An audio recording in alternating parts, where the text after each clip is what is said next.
welcome to Nonbiri Sensei's channel. Today, what I want to talk to you guys about is behind the scene of Haikyu, how Japanese teacher sees the anime. Okay, so let's get started. 始めましょう. So, what I want to talk to you guys today is how I see it as a Japanese teacher, how I'm watching that anime, and noticing some behind the scene, noticing some culture aspect of anime that I can share with you guys so that you guys can enjoy the anime in more depth. Hopefully in more depth. You guys already know these, then that's fantastic. You guys are doing a fantastic job knowing the culture and also enjoying the anime. So let's get started. The first thing I want to talk to you guys about is, do you know where the Miyagi is? Because the Haikyu, the high school, Karasuno Koko is actually in Miyagi. Miyagi Prefecture is right here. Miyagi is, maybe when you hear Miyagi, for Japanese people especially, is 2011, there were a really big earthquake hit north part of Japan. And so 2011, January, February, March 11th, Miyagi Prefecture were hit by a huge earthquake, and so when people hear Miyagi, that comes up in their mind too. But actual place is right here. So a lot of places in anime are either actual locations in Japan that represent those anime places, which is really cool because it's so realistic to the point. I was so shocked. Like when I first watched Haikyu, I was amazed by how realistic those places are. Like brought me back to my middle school days. So yeah.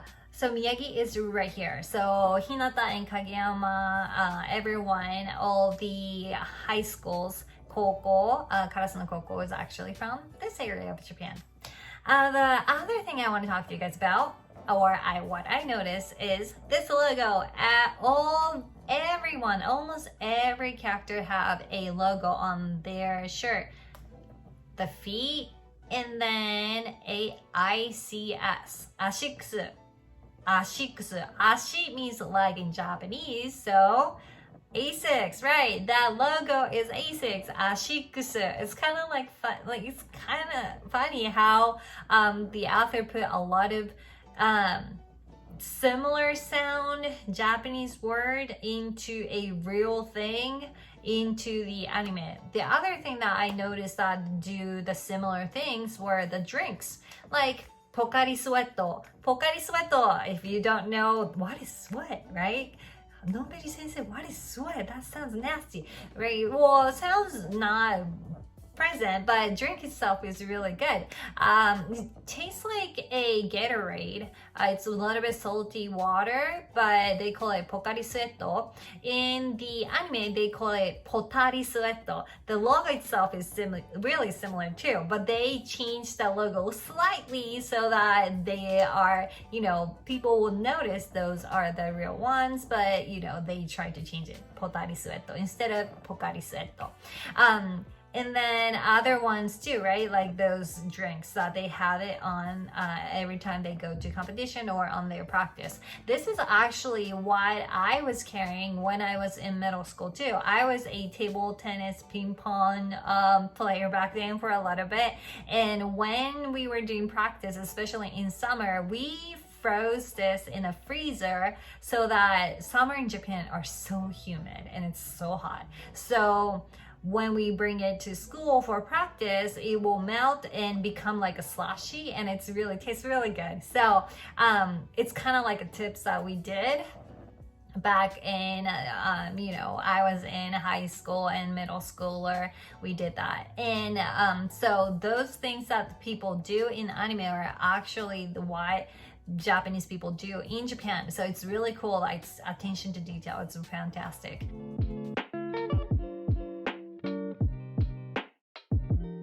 The kanjis, like, have you noticed the difference between these two kanji? This one is itori, tori, bird, and this one is karasu, crow, bird and crow. Can you tell the difference? Tori, karasu.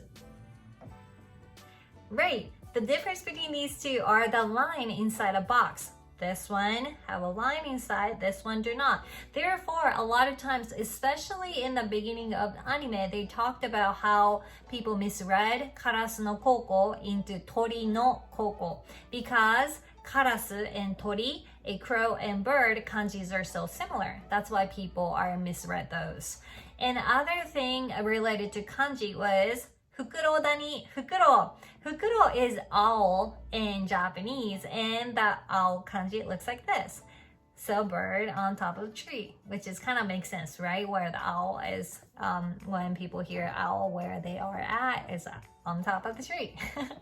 So another kanji tips that I thought it was kind of unique was a nekoma koko. Nekoma, neko means cat in Japanese. So they have a lot of insert of a cat in the anime. However, when they introduce their nekoma koko, the name of the koko itself, their kanji is a little bit different. Nekoma uses sound in the chess pieces, like not chess, but pieces. They use a sound and pieces kanji for describing nekoma, which I thought it was kind of interesting. Interesting that they didn't use neko kanji, this kanji. They instead of that they chose to use this neko for their high school. So those are the kanji tips that I thought that was kind of interesting. Along the name of the high school, I thought was kind of interesting was a Shiratorizawa. Shiratori. When I hear the Shiratori, the sound itself, it's kind of like used as a swan, you know, expensive, luxurious, like fancy. That's the name that I related to Shiratori. But how they use in anime are kind of like hawk, right? Like strong white bird. That's how they use the Shiratori. But when I think a lot of people hear Shiratori, it's more like curly hair, fancy, you know, rich teenager's name or something like that. It's like more fancy more than a strong. So I thought that was kind of interesting how they use white bird, Shiratori, as a hawk, which is strong bird more than a fancy, expensive, you know, luxurious high school, which is, it seems like they have a lot of money, their school, right? They have a lot of funding for a lot of facility things that they have at school. So it kind of makes sense, but I thought that was kind of cool that they use that strong hawk on inside the anime. The other name that I thought that was kind of interesting was dateko. Date. When I hear date, I thought about a soldier back in I would like to say a Sengoku Jidai samurai called Date Masamune. Date Masamune is one of the well-known soldier, samurai soldier back in the days. And Date Masamune, you know how the high school Dateko is kind of like strong with a defense and all their stability and, you know, their defense and how big they are and all that stuff is kind of their characteristic of high school. And I thought that was kind of cool that they used that name to describe that high school. I thought that was really cool. So there are a lot of names in high school that is interesting, but I thought those are kind of what I picked it up. Other thing was, have you noticed the Nishinoya's t-shirt? What is saying on his t-shirt? If you are one of those people who are learning Japanese and try to figure out what he is saying, you should check what those t-shirts are saying. If you want to know more about those, then maybe I can make another video that talks about only Nishinoya t-shirt if you guys are interested. So please give me comments on that. But it's really cool that how he's expressing his emotions or situation or represented in his t-shirt. But those phrases that he has on his t-shirts are really interesting and funny. So you should check it out if you haven't noticed Nishinoya's t-shirt yet. I definitely recommend.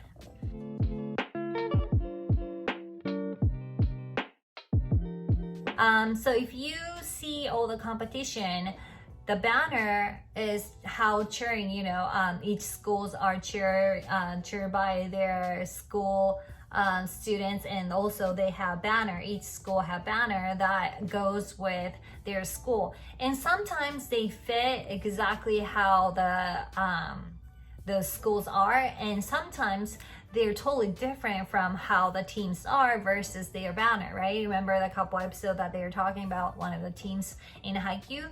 But it's really cool, but it's really true that when you see a lot of sports games in Japan, there are a lot of banners that talks about how their teams are like and what their goal or philosophy or mentality when it goes to a competition. So it's really cool to read them and then try to notice what their meanings are kind of interesting way to see that anime too. So make sure you check that out too.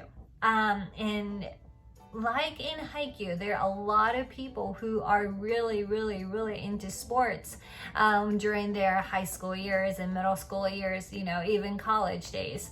So it's really interesting. A lot of people who are tried really hard back in when they are high school or middle school, they can relate to one of those characters in coming up in anime. So it's really interesting anime and I really like it, and I cannot wait for the new season. 4-2 season's gonna come out, so I hope you guys can enjoy as much as I do, and let me know and leave me comments if you want to know certain things about Haikyu or if you have questions on those. Okay, so if you like this video, make sure you subscribe, and I will see you on next video. Sayonara.